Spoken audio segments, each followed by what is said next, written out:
Subscribe my YouTube channel. Press the bell icon, select all for more videos.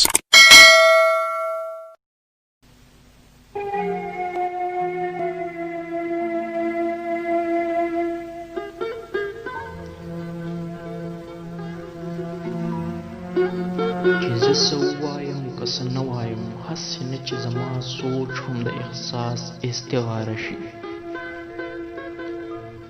دا سوچونه، دا فکرونه، اندېښنې شي، وسوسې شي، د احساس د کور وځي، بې خدای کې نور څه جوړ شي.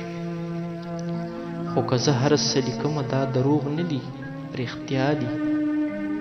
که زه فکر لټومه، که احساس زه خورومه، ټول لفظونه تت شي، حس شي، ستا تصویر ترېنه جوړیږي، شخصیت مې نه څرګندېږي. خو زما دا څو لفظونه د احساس په رنګ کې رنګ دي، د جذبو په خوشبویۍ کې دا لفظونه ښکلي ښکاري. زما تا باندې پیرزو شي، زه به یې تا لره ډالۍ کړم. زما مینه لیونۍ ده، زما مینه سیلانۍ ده. ویم چې سترګې مې کچکول کړې، د خپل زړه په جذبو تول کړې، د فطرت رنګونه ټول کړم، ترېنه ډک دغه کچکول کړم، او بیا ترې ستا تصویر پوره کړم.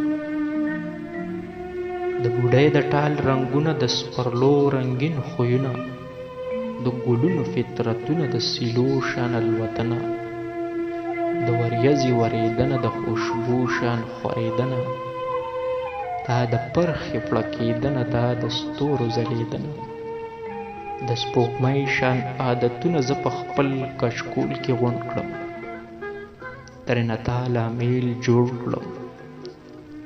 زه ناپوهه وم، تا پوی کړم، زه بې لارې وم، په لار شوم.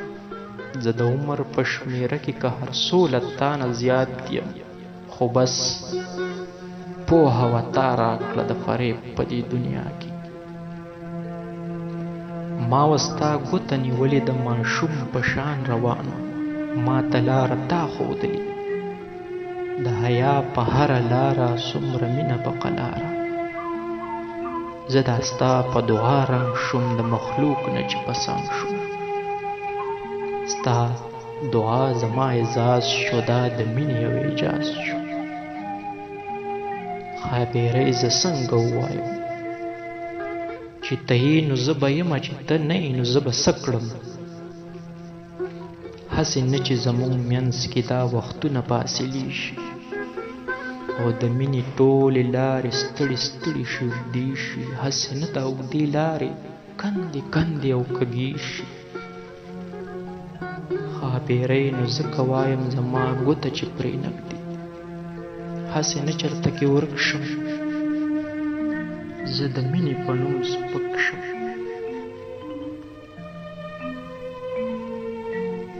ما ته ستا فطرت معلوم ده چې د ورځې په رنګ سپین دی.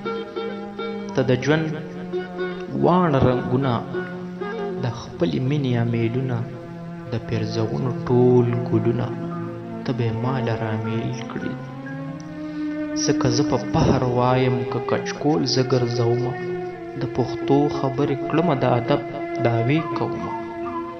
څو لفظونه که لیکمه، یا د دې جوګه که زه شوم. دا خو زده کړه ټوله ستا ده، دا لفظونه خو ستا قرض دي، چې زما په فکر فرض دي.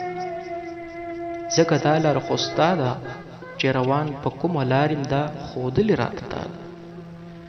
ما هم تاسو نه زده کړې چې پښتو غونډه حیا ده.